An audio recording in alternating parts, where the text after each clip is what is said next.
Om Namo Bhagavate Vasudevaya. Om Namo Bhagavate Vasudevaya. Om Namo Bhagavate Vasudevaya.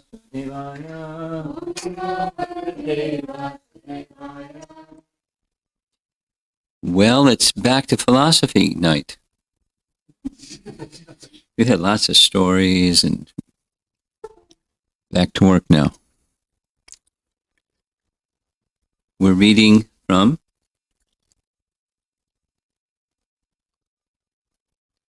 Canto 10, Chapter 14.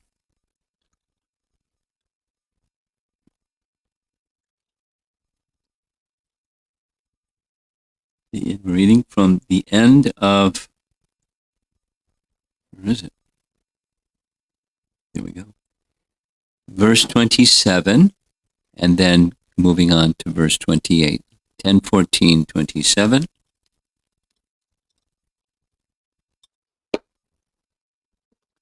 Just see the foolishness of those ignorant persons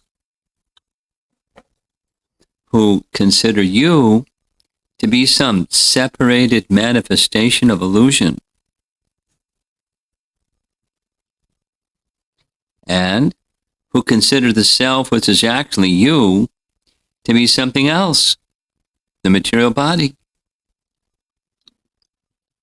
Such fools conclude that the Supreme Soul is to be searched for somewhere outside of your Supreme Personality.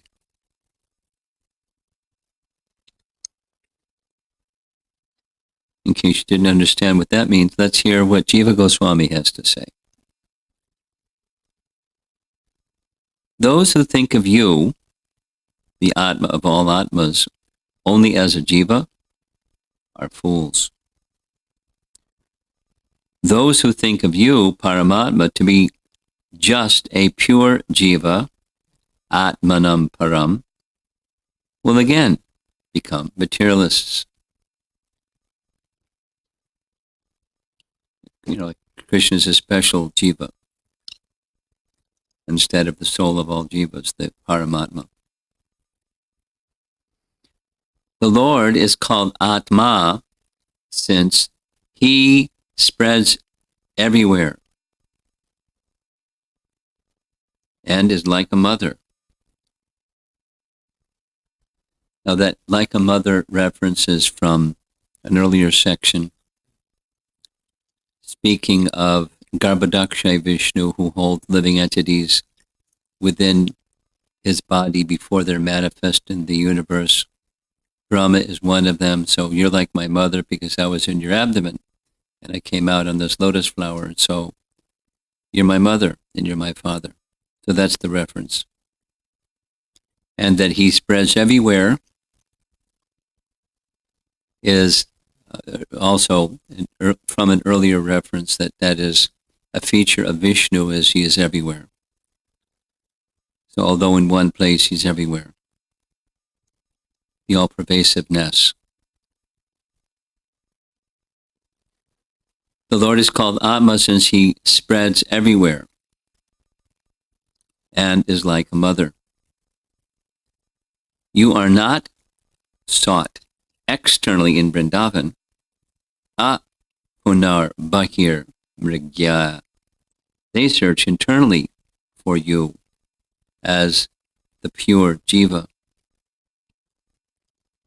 What ignorance of ignorant people! They do not seek out the Lord with astonishing qualities mentioned previously. Some people don't even look, the materialistic people. Or means there's another grammatical rendering of the verse, and it could read like, thinking of you, the basis of all souls, Atmanam, to be other than Atma, the Supreme Atma, thinking that others are also like you, they, the foolish people, search for the Atma elsewhere, not at your lotus feet. This is the ignorance of the ignorant people. Or means, here's another possible grammatical rendering of this verse, or thinking that you are pure form of the jiva, thinking of you only as antaryami, having achieved a special excellence, they do not search for you in Vrindavan.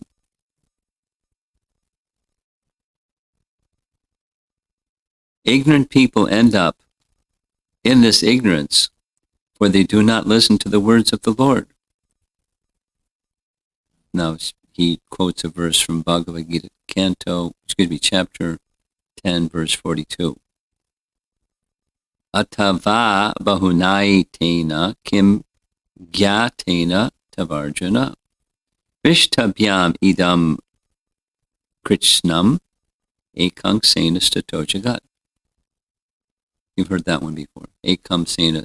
By fragment of myself, I pervade and support everything. But what is the use of all this knowledge for you, Arjuna? Please understand, by just one portion of myself, Paramatma, I am firmly established in this universe. That's the all-pervasive Vishnu. And so people remain ignorant because they don't read Bhagavad Gita and don't understand Bhagavad Gita. So here's his understanding, his preferences. The Atma should be sought externally, parentheses, with two index fingers. Brahma points to the two lotus feet of Krishna.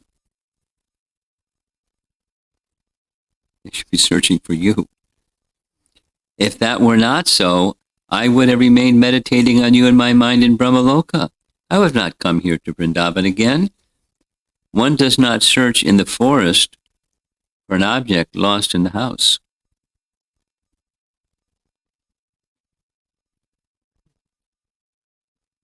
You search where the object is. I've come to you because you're the object I'm searching for. And foolish people don't search for you in Vrindavan or anywhere. Or those who think that they are in knowledge are ignorant.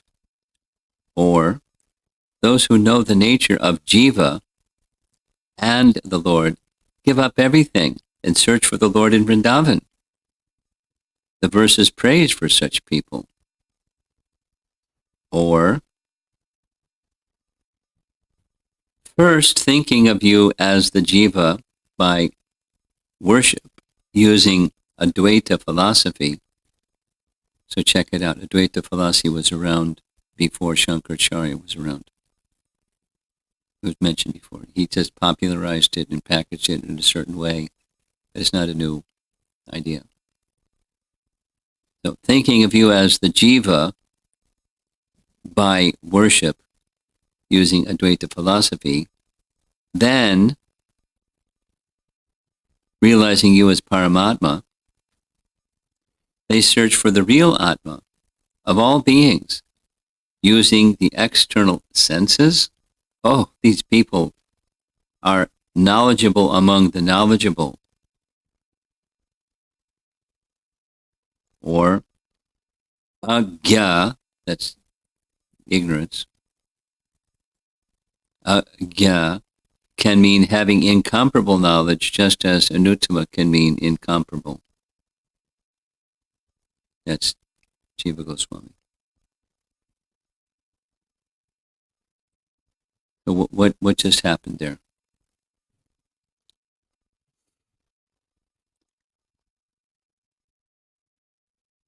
We're getting different renderings, but the essence of these different renderings is the soul of all souls.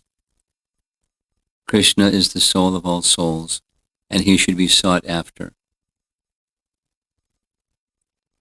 However, there are foolish people that don't search for you because they have a misunderstanding of you, Krishna. Some separated manifestation of illusion. That sounds like impersonalism, the Vivartavad, we discussed that already. The superimposition of something on top of Brahman. So Vishnu is just like a super duper, rarefied goodness superimposition of something on Brahman. He's like a high grade, illusory person. And who consider the self, which is actually you, to be something else, namely the material body. That's the materialist. Such fools conclude that the Supreme Soul is to be searched for somewhere outside of your Supreme Personality. He's pointing to the same essence, just in different ways. The essence is Krishna is the source of everything. He's the absolute truth. And one should point one's attention to the source of everything. And by pointing attention to the source of everything, one can understand what comes from that source. And if one doesn't turn attention to the source of everything, then you'll become foolish and come with this or that or the other conclusion and miss the boat. Have some misconception and operate with some misconception. And that's unfortunate or foolish.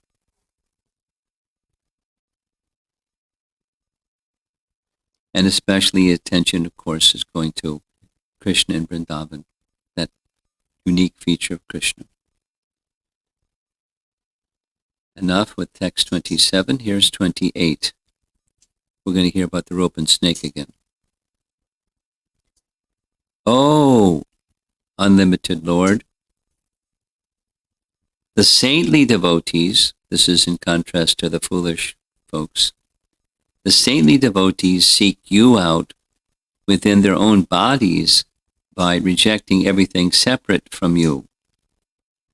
Indeed, how can discriminating persons appreciate the real nature of a rope lying before them until they refute the illusion that it is a snake?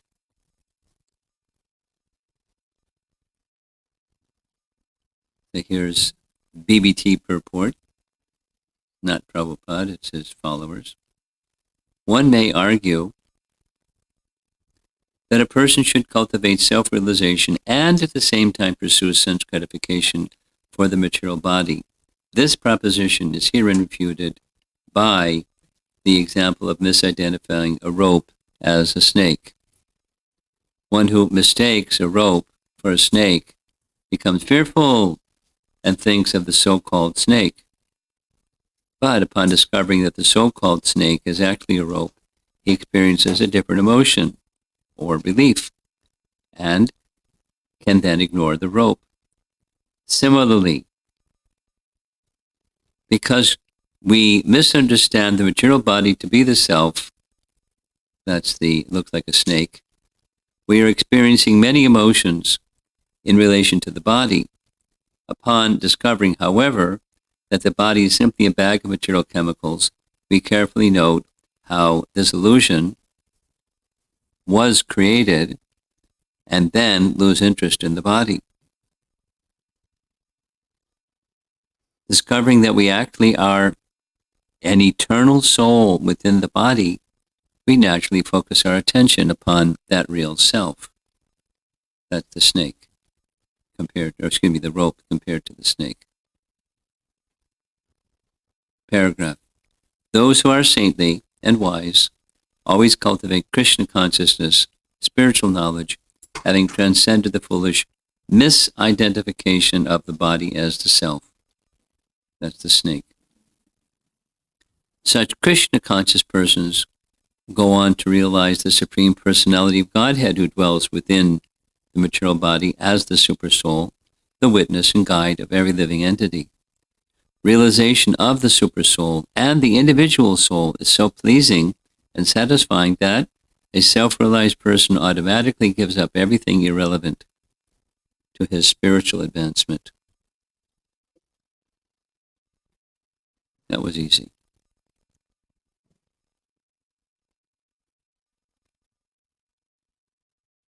Vishwanath, little less easy. The Gyanis think that your form is an upadi of Maya. We discussed this. Remember upadi? The classic example of upadi, there's a puddle or a pond, and you say, oh, there's a pond, but it's actually just earth covered by something. So upadi is the covering that appears to be what the thing is, when it's actually just a covering of the thing. A designation, like I am a man and others are women, and some, I am this nation, or I am this religion, or this color, or this race, or this, etc. So the designation, upadi. So there's a philosophy that says Vishnu is Brahman covered by the upadi of rarefied goodness.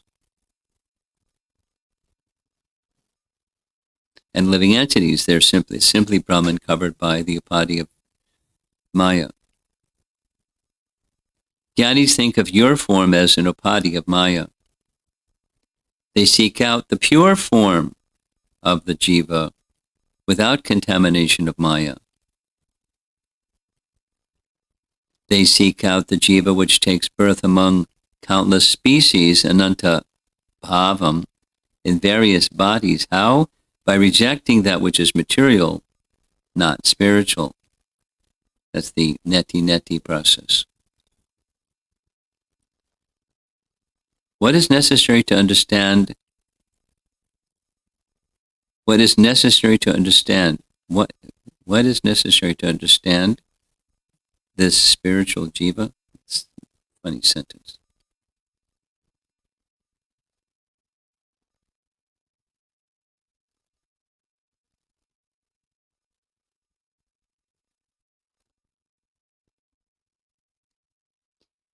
In order to reject everything material, one must first reject the false conception that one is a body.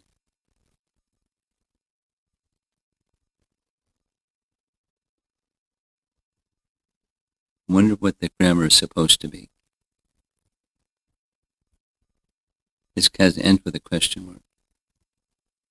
Maybe it should be a question mark. What is necessary to understand is the spiritual jiva. That would make sense. In order to reject everything material, one must first reject the false conception that one is a body. Paragraph. Next, the procedure is mentioned. What's that?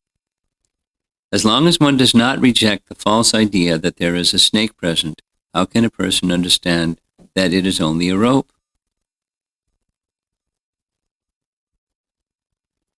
Asango yam purushaha. I had to look that up. And Prabhupada uses it regularly, and he calls it, here, Vishwanath is calling it a stuti. Stuti means a song or a prayer. So it means, Prabhupada's translation of asango yam purushaha, the living entity and the Supreme Personality of Godhead have nothing to do with this material world. Asango yam purushaha. Taking this statement or stuti, the jiva thus has no connection with the gross and subtle bodies. Thus, the jiva has no bodily suffering. Now, the body has suffering, but the jiva has no bodily suffering. Only by ignorance does the jiva believe he is a body. Can one know the pure jiva without rejecting everything related to the body?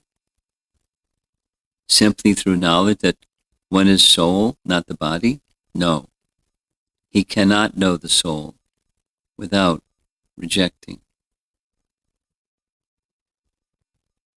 And tomorrow is a really long one, so we'll save it for tomorrow.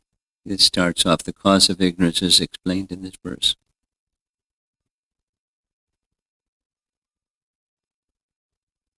It's a long one, and it's really complicated. So if you want to have good sleep, you come to class tomorrow morning. I'll try to make it entertaining, but I can hear the snoring already. Unfortunately, well, I won't say it. Farmer Croon will be on traveling Sankirtan.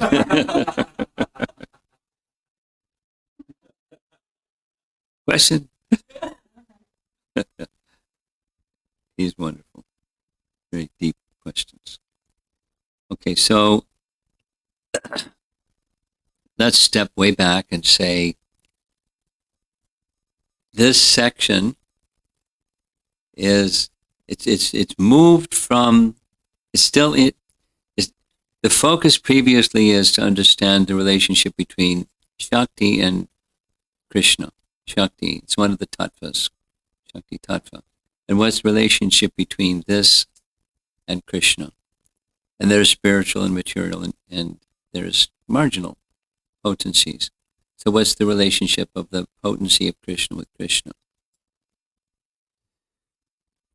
Now once having that has been established, I could repeat it, but once that's been established, then there's different philosophers that say different things about it, particularly about the universe, or little pieces of the universe like bodies and things like that. So what's the relationship between those things and the proprietor or the source? And then similarly, to understand Krishna and his potencies, there's a living entity. And their potencies, or the covering, that which covers them, and it's the means of getting out of being bewildered, or being an illusion, or being in Maya. And so we heard previously that very important is proper understanding of and meditation upon Krishna. Meditation upon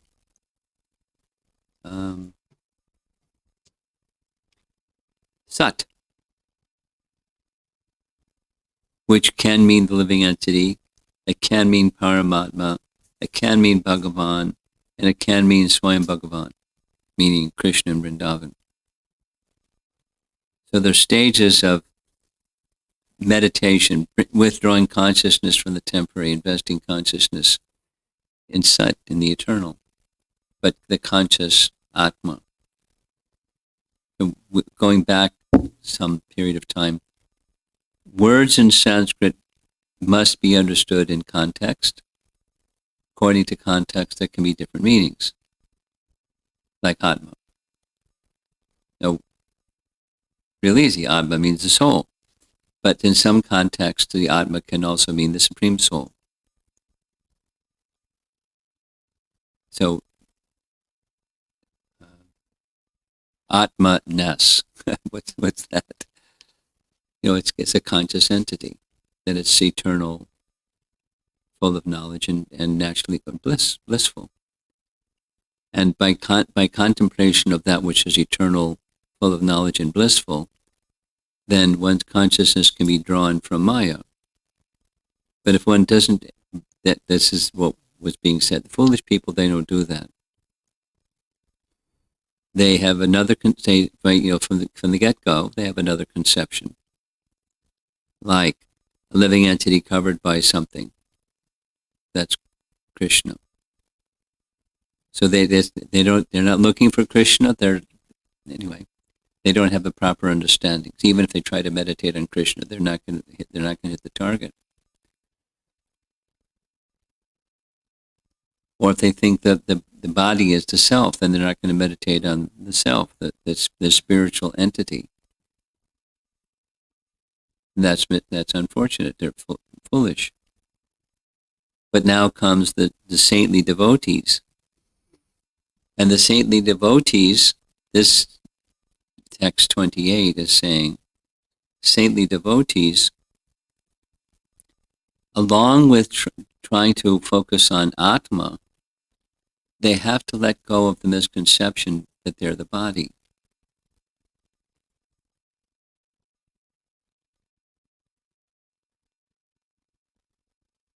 It's an easy one.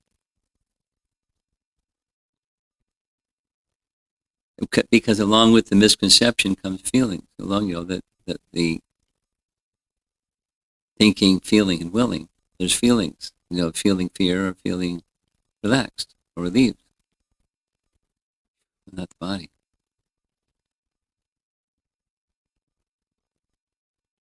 So transcendental consciousness doesn't mean an emotionless state. Transcendental consciousness means transcendental emotion, and emotion that's in relation to Krishna ultimately, and to other souls who are sojourning, like, let's say, the compassion of a perfected soul. They have compassion for other souls. They have feelings towards other souls.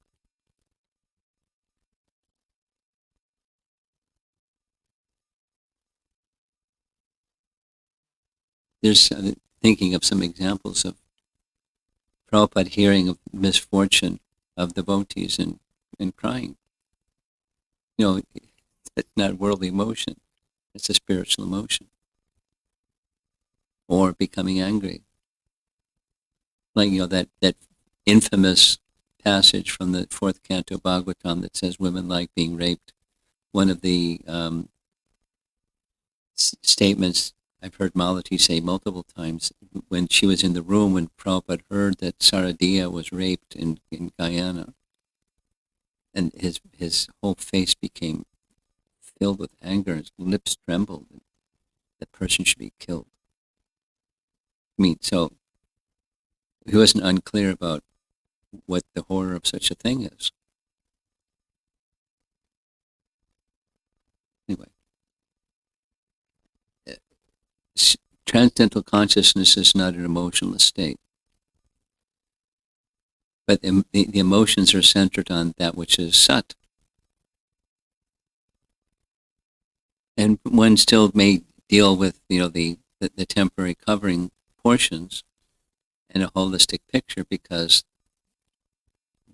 that's important because of the presence of the soul, and particularly the presence of the soul and the soul's journey towards release from material existence. So, saintly devotees must and will have a detachment from the temporary. The detachment from the temporary doesn't mean, absolutely aloof and I don't care, but it's not. It doesn't drive me. It's not my source of happiness and unhappiness.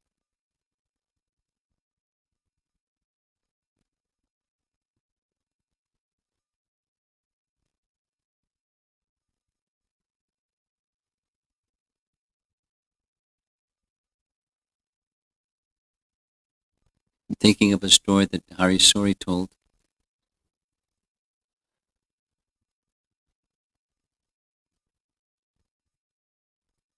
Forget if it was a car ride, and I think it was from Delhi to Vrindavan, and he was in the car along with the driver and Prabhupada and somebody else, and it was one of those India car accident things that they passed, and the car was mangled, and there was the dismembered parts of the passenger in the car that had recently had an accident, and people just drove right by. And the person's, body parts were spread out, and the devotees were looking out the window, and oh God, like horrible. And Prabhupada certainly he was very aware of things around him. Just kept chanting very softly in his beats, and they was astonished that he was so unmoved, as they were, the horrible scene that they saw. It doesn't mean. And when I first heard that, it was like, what was he feeling?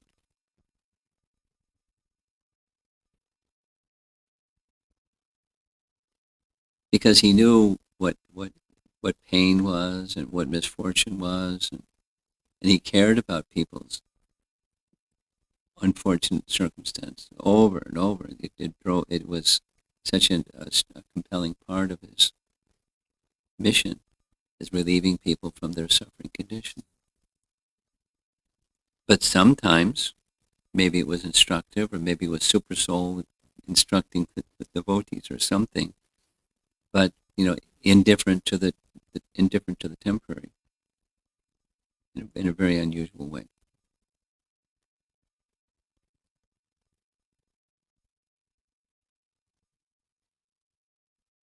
I probably should ask Hari Suri, how did you process that? Because you're in the car. Did you ask Prabhupada anything? Was there any discussion about what they experienced?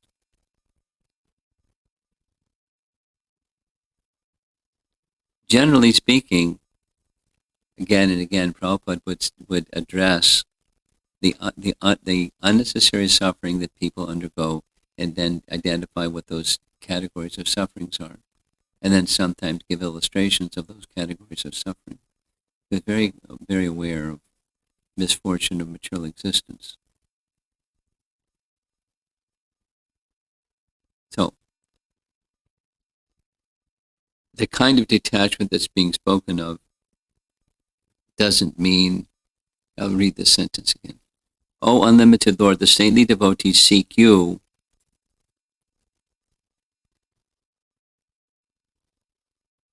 within their own bodies by rejecting everything separate from you. Now, what's separate from Krishna? Is there anything separate from Krishna? But separate from Krishna means just like a separated material energies, vina prakriti. Indeed, how can discriminating persons appreciate the real nature of a rope lying before them until they refute the illusion that it's a snake? So this is the letting go of the bodily identification, and not just notionally, but practically. We discussed it this weekend.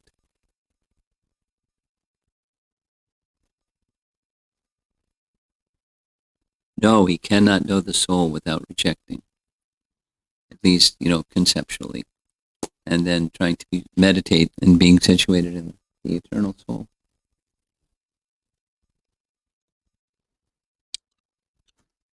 Okay, back to Brahma's philosophy. See if there's any discussion.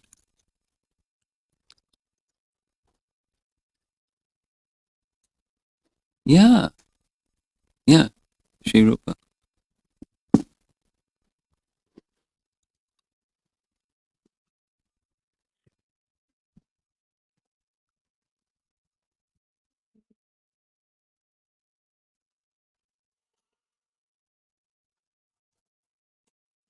And you were speaking about Advaita philosophy in the beginning, and I kind of wanted to clarify. Merging with the Supreme is a type of liberation. That's their goal. That's their goal, but it's also, we also consider it a type of liberation, although we don't aspire for that. But why is it considered a type of liberation if it's, like, we look down on it, don't we? But they're also considered transcendentalists? Yes. So isn't that a good thing?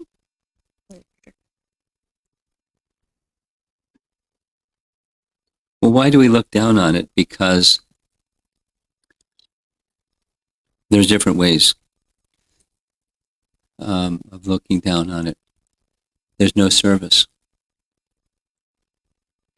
Offer to somebody to be in a padded cell when you're bound and gagged in a straitjacket. You don't feel anything. You're numb.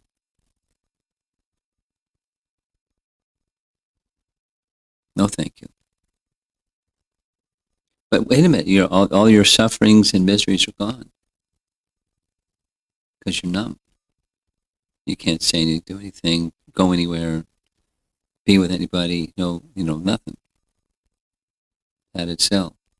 Soundproof padded cell. Not very inviting. But it's a transcendentalist in the sense that it's negation of material contact, at least for some time. So in that sense, transcendentalist, and it is a feature of the absolute truth. Brahman is a feature of the absolute truth.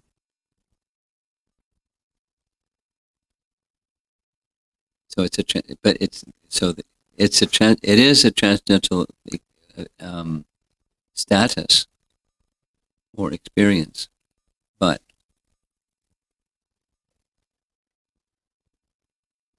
it's very unnatural. And what's the ananda in that situation? So we're ananda seekers, pleasure seekers. That's not. No, thank you.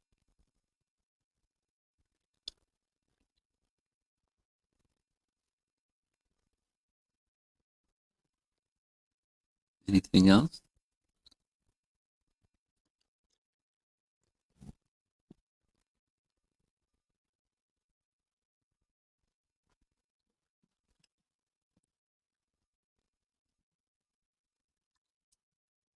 Do we have anything online yet? Okay.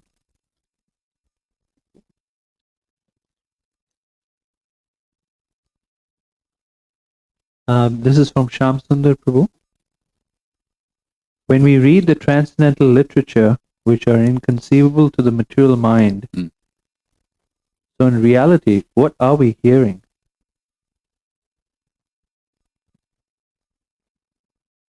In reality, what are we hearing? We're hearing transcendental sound vibration.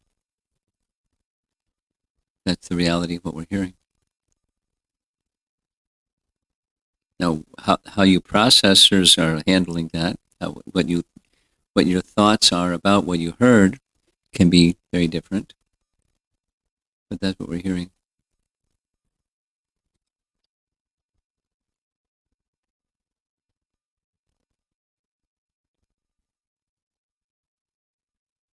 Yeah. I don't think you need a fresh one each time.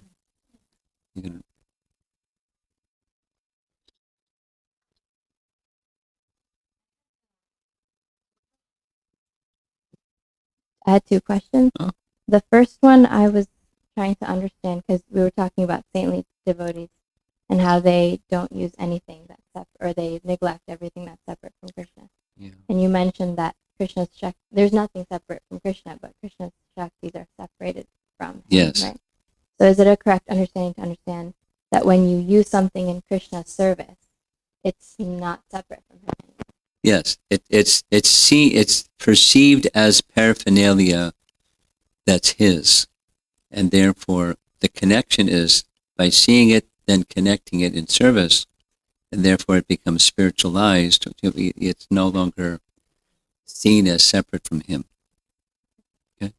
And then my second question is something I've actually been thinking about quite a bit recently, and I'm appreciating how you find different translations and commentaries on the one topic that you study. You bring it from like so many different acharyas, and you bring it all together.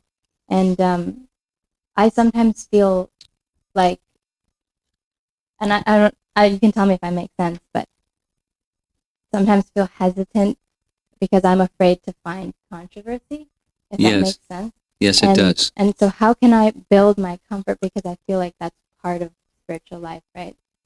How can I build my comfort with controversy? Hang around me.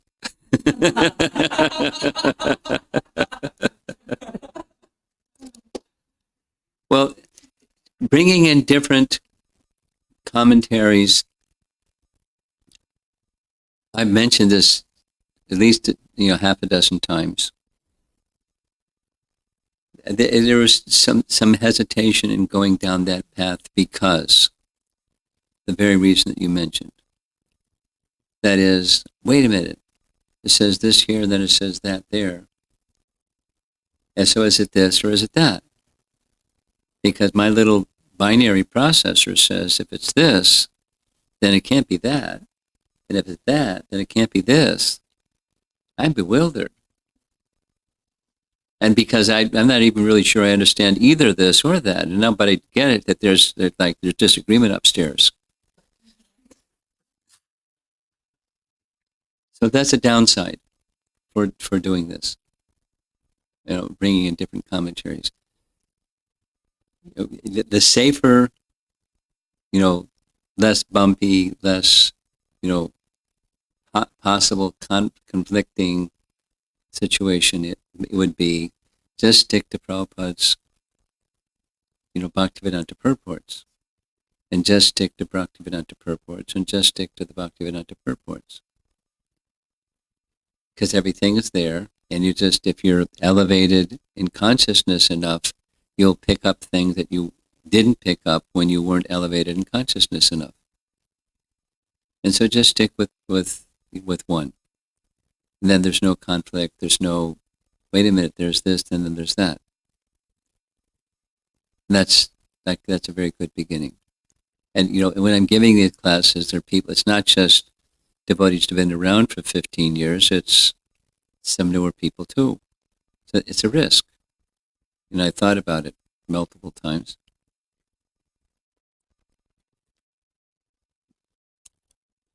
But so on the other side of the pan scale is the world in which we live. There are different views on things. Now, in this case, it's not just, so-and-so Prabhu and so-and-so Dasi, and they disagree on something. This is our acharyas, and they disagree. There's a conflict. So the resolution takes a little maturity, and the maturity goes like this. Amongst our acharyas, they're expressing their realization that is, A, consistent with the Siddhanta, specifically consistent with Bhagavad Dharma's message, and B, the absolute truth is unlimited, and the absolute truth is revealing to them and this feature or that feature of the absolute truth that aren't necessarily, in fact, when they're acharyas, they're not in conflict with one another. They're just a different perspective on the same thing. Now, some of these things that come up, they're literally factual. I mean, one example of the literally factual ones is how many cows did Nanda Maharaj give in charity during Krishna's birth ceremony, Anandotsava. One acharya says this number, another acharya says that number, and they're very different numbers.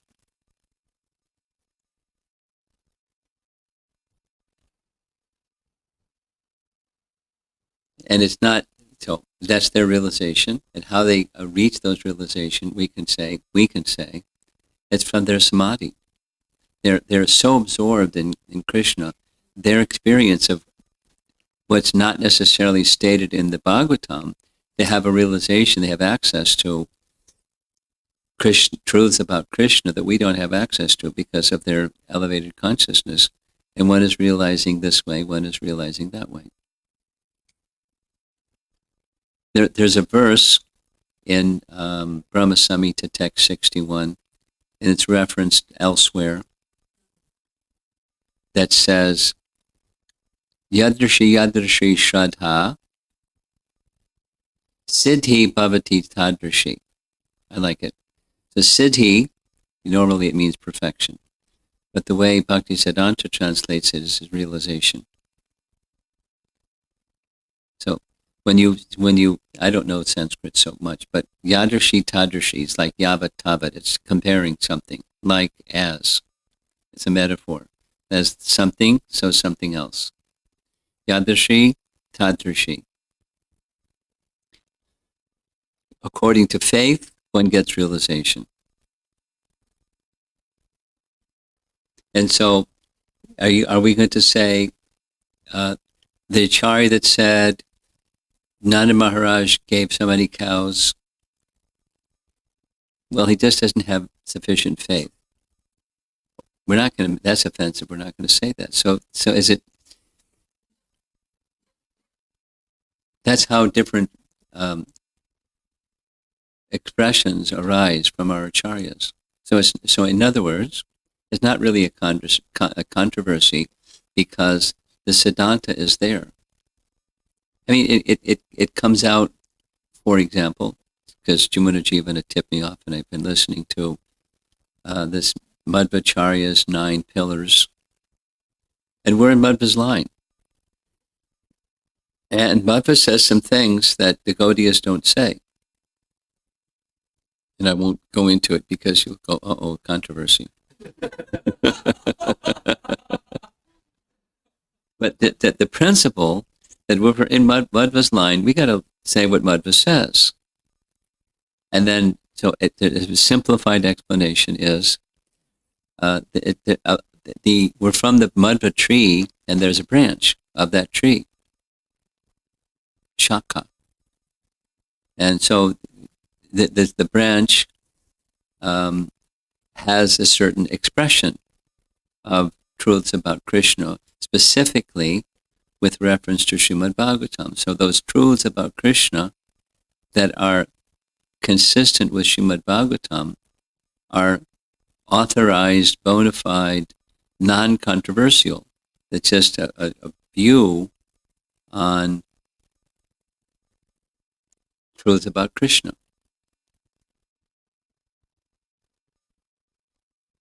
And it's not identical. It's not a one-to-one correlation, although it's the same disciplic succession. Because Chaitanya Mahaprabhu expressed a unique, although mainly consistent with Madhva's teaching, a unique perspective on rasa and relationship, which is not part of Madhva's teaching, is not teaching what Madhavendra Puri expressed and exhibited, spontaneous love in the mood of the gopis. So what's the philosophy that supports that? It's in the Bhagavatam. And drive, so that's how we get differences. It's a different realization. It doesn't mean if Madhva was right, then Lord Chaitanya is wrong. Or if Lord Chaitanya is right, then Madhva is wrong. We don't do that. Madhva was wrong. He has a perspective. And I won't go into what some of the things are that he said. Gopi Pranadhana Prabhu, part of what he did in his preparing, his scholarship in Sanskrit, is he spent some time, something like a year in Udupi, studying and translating and doing what Gopi would do. And he didn't get into it. He didn't drill, but he mentioned, one of the things that Madhva says is there's different grades of entities, and that's not a Gaudiya view. But there's an explanation of why he spoke like that. And it's not exactly scriptural support for all of what he said about grades of living entities. But there's a purpose behind it. Those that are a reasoning principle behind it. So whether I'm drilling down a little bit back to your question, I'm a little reluctant to hear different things because then it may think upstairs there's some controversy going on, and I don't like controversy. I like smoothies. So there are standard teachings that Vaishnavas accept, and there are variations amongst those standard teachings, even within a sampradaya. What to speak of between one sampradaya and another. And it's part of maturity to not be a groupism personality. That is, followers of Madhva can become pure devotees, followers of Ramanujacharya can become pure devotees, followers of Vishnu Swami can become pure devotees, and we like Chaitanya Mahaprabhu's pure devotion. It teaches Braja Prem in a very wonderful way. So we can appreciate that there are differences with different realizations and expressions of those differences, because it is the world in which we live. I mean, that's kind of how I resolved the risk of expressing different Acharya's commentaries. Besides, some of them are really high and lots of people can't follow it. That's another challenge. And Prabhupada made it like simple. So I've tried to take these things that are very high and at least draw essences. Not that I can understand all of what they're saying either, but essences that are understandable, and it gives us some. Here's another. It gives some appreciation of the awesome disciplic succession that we're part of, including its variegatedness, but it also the harmony that's there within that variegatedness. So, there's risk and there's value. Yeah. Yeah.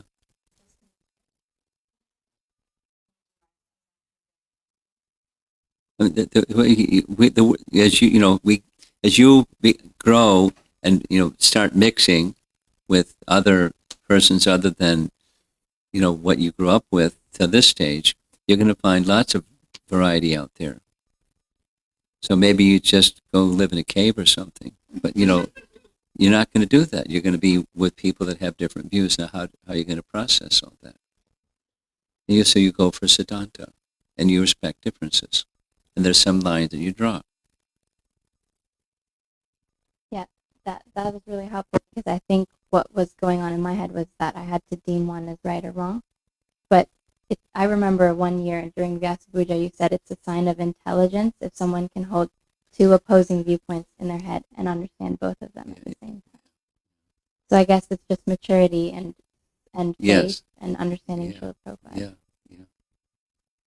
And being part of a world that has its diversity, and being clear who you are, and being respectful of others that are not like who you are at the same time.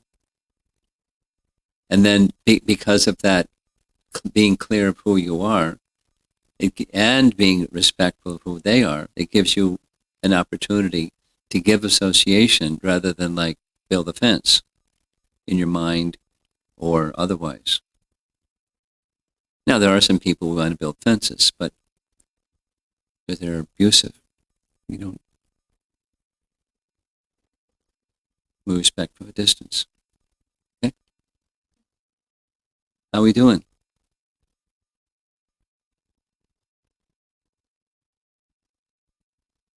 Oh, what you got? Oh, you learning? Embroidery? Okay, yarn. Okay.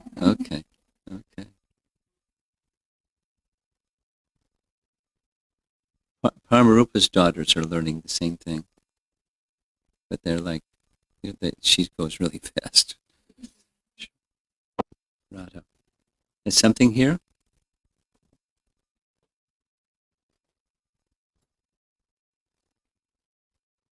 Radhika has two questions. Mm-hmm.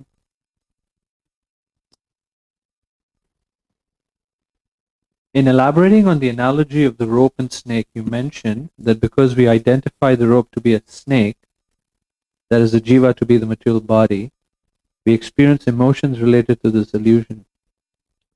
When the jiva begins to understand reality, his emotions also relate to his spiritual identity and relationship with Krishna. Yeah. Until we reach that state of purity, our illusory emotions are very real for us. Yeah. We actually experience them in our gross and subtle bodies. Yeah. Yet they are illusory since they're built on a false foundation that they're Right. temporary. You got it. A greater sense of self-awareness is dawning over time, Yes. realizing how even the slight traces of spiritual emotions experienced, such as in attachment to pure personalities, are akin to sweet rice mixed with sand that No. is polluted with material desires. No. It's not sweet rice. Because sweet rice mixed with sand, you can't eat it. You can't eat it. Go ahead. In this subtle refinement attained as we strive to move from abhas to Shuddha Bhakti, nurtured by striving for a pure. Oh, is this subtle refinement attained as we strive to move from Abbas to Shuddha Bhakti, nurtured by striving for a purer experience of transcendental sound? Yeah. And in the meantime, how does an aspirant right size illusory emotions?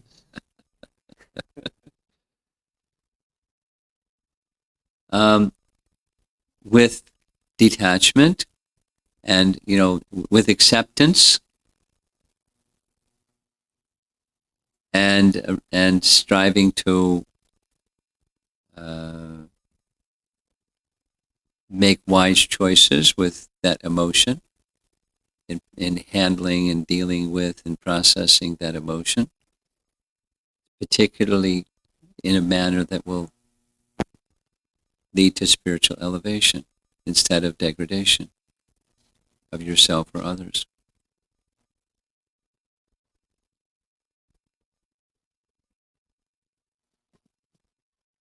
Second question. You said that maturity takes us beyond groupism and that followers of all four sampradayas can become pure devotees. What about the followers of traditions that don't follow the same four regulative principles as we do? Can they become pure devotees? Or are the regulative principles foundations to become a human being, which is the prerequisite to spiritual life? There you go. It's the second one. No, it doesn't mean we look down our, pointy noses and say we're better than you, or smugly feel like that. But we realize that there's a block, an obstacle for God consciousness. I was just hearing Prabhupada say it really strongly to an audience in India. Just he was really upset that cow killing had become a standard even in India. How degraded society has become, and that completely destroys any opportunity for self-realization and God realization. And it's true. So, next.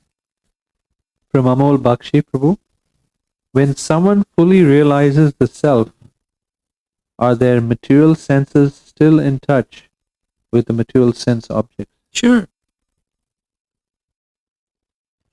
They just don't identify with it as that's me and that's my happiness, I and mine. They're not. They can perceive there's a chair on the other side of the room.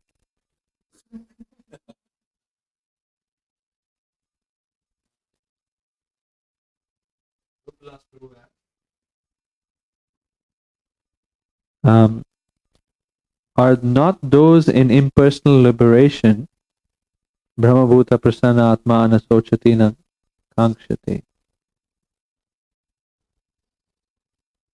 Are not those in it? I guess he's asking those in the Brahma Bhuta platform, are they in impersonal liberation? Not necessarily. It can be, but not because it says mad bhaktim labate param, so not necessarily. It could be limited to, but not necessarily.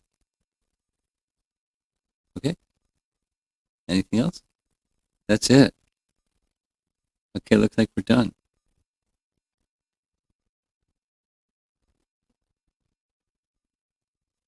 You got anything, Braja, you want to volunteer?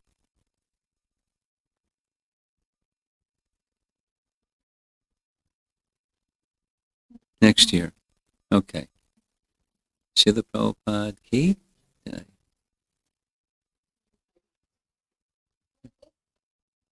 This year. Okay. Okay.